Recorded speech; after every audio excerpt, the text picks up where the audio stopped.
Saudações a todos.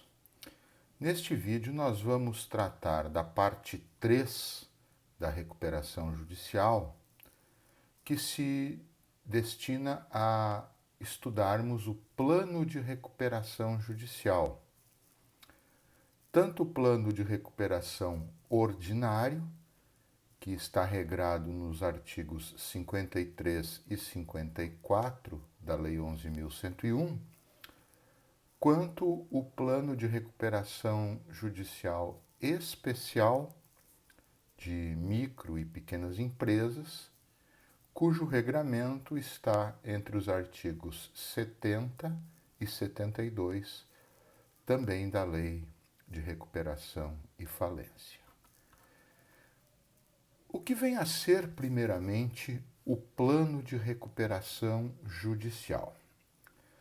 Quando o juiz defere a recuperação judicial, o seu processamento, emite um juízo de admissibilidade do pedido, o devedor ele vai ter que apresentar, então, o mecanismo ou os mecanismos dos quais ele vai se servir para tentar, com isso, reerguer a sua empresa. Então, nós podemos definir o plano de recuperação judicial como o projeto que o devedor apresenta em juízo, detalhando a forma pela qual ele pretende superar aquele momento de crise e reverter a situação atravessada pela empresa.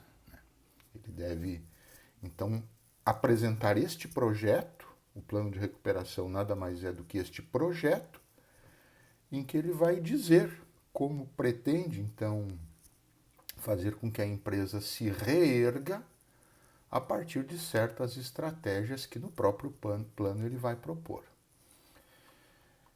No plano de recuperação judicial, ele deve informar, então, qual daqueles instrumentos previstos lá no artigo 50 da lei, ou até outros instrumentos, já que o artigo 50 ele apresenta um rol apenas exemplificativo, não um rol taxativo de possibilidades. Então ele vai ter que detalhar no plano quais são os instrumentos, os mecanismos, as estratégias das quais ele quer lançar mão, ele pretende lançar mão, para poder então fazer com que a empresa supere a crise e possa se reerguer, readquirindo um quadro de estabilidade. O prazo para apresentação do plano de recuperação judicial previsto lá no artigo 53 caput da lei é de até 60 dias após o deferimento do processamento, que é aquela decisão de admissibilidade. Então, quando o juiz emite a decisão de admissibilidade, deferindo o processamento do pedido de recuperação judicial, então o devedor ele tem, a partir da publicação dessa decisão, ele tem até 60 dias para apresentar o plano de recuperação judicial.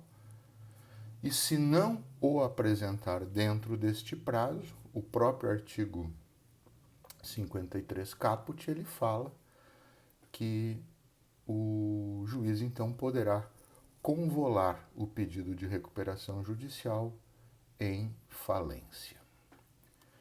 O artigo 53, nos seus incisos, ainda diz quais são os requisitos que o plano de recuperação judicial deve conter.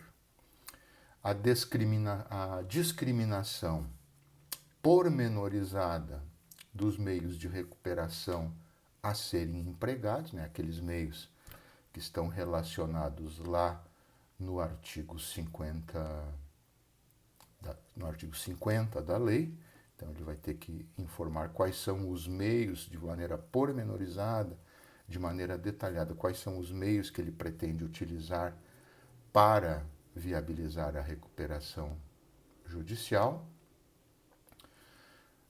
resumindo, apresentando detalhes e também um resumo desses meios para para compreensão do juízo, para compreensão do administrador, para compreensão dos próprios credores, enfim.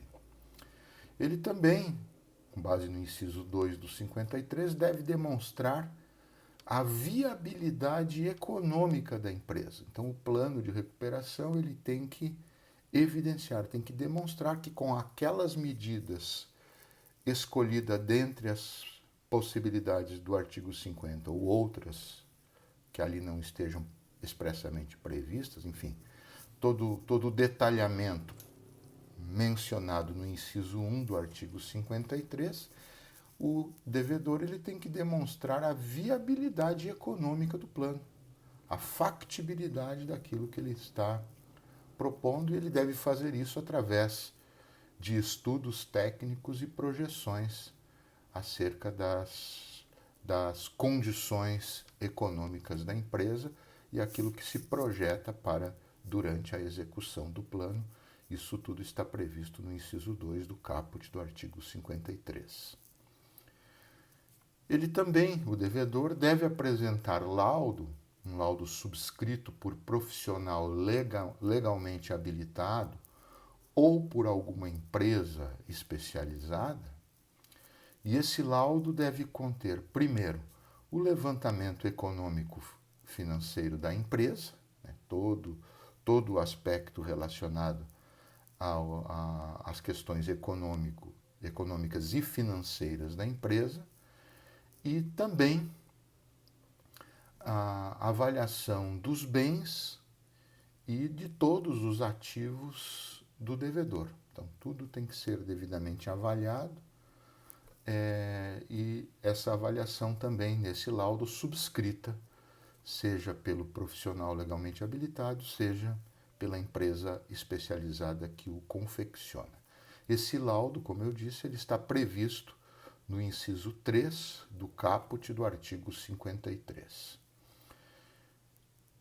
Tem que também ter, ainda com base agora já com base no caput do artigo 54, a previsão de 1 ano para pagamento de créditos trabalhistas e acidentários vencidos até a data do pedido.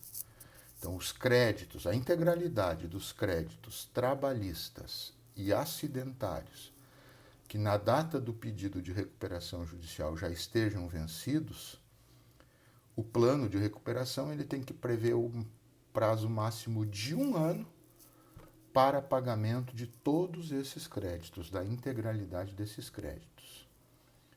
E considerando-se a questão alimentar daqueles créditos de natureza estritamente salarial, em relação a estes, o devedor no plano tem que contemplar o prazo máximo de 30 dias para o pagamento de até 5 salários mínimos por trabalhador desses créditos que tenham natureza estritamente salarial e que tenham sido vencidos nos 3 meses anteriores ao pedido de recuperação judicial.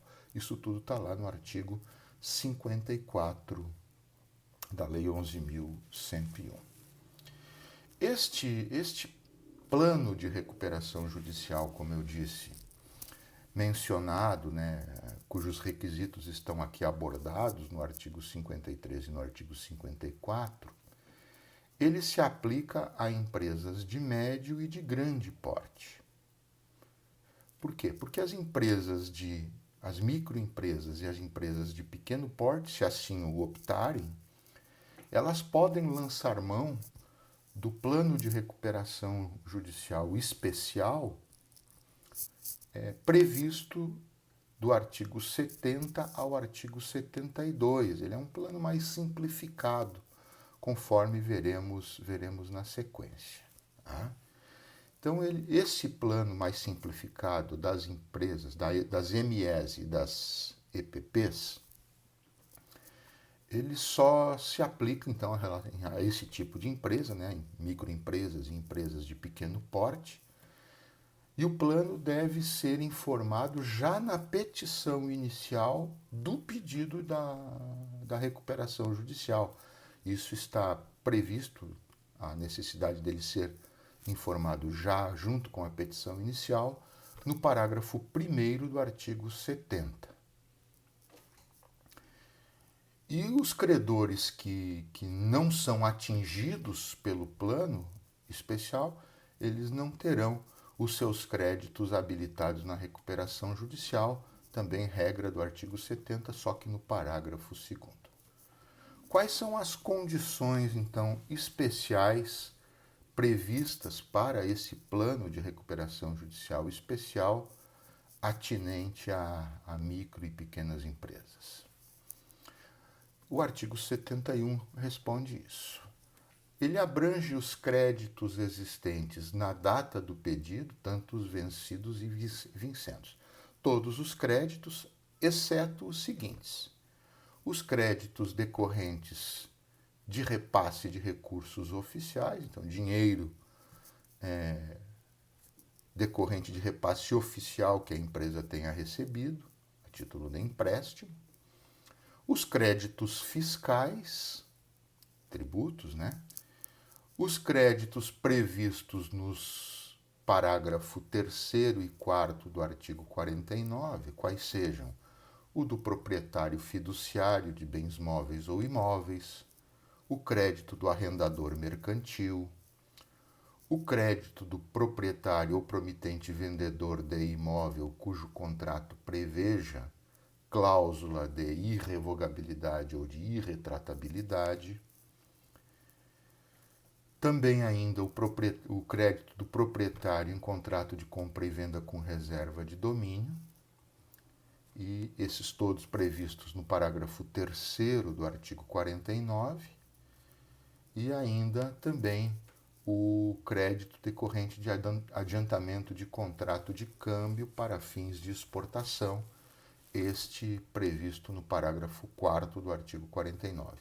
Todos estes créditos, os decorrentes de repasse de recursos oficiais, os decorrentes de os créditos fiscais e esses mencionados nos parágrafos 3º e 4º do artigo 49, esses ficam fora do plano de recuperação especial, conforme estabelecido pelo artigo 71 caput da Lei 11.101.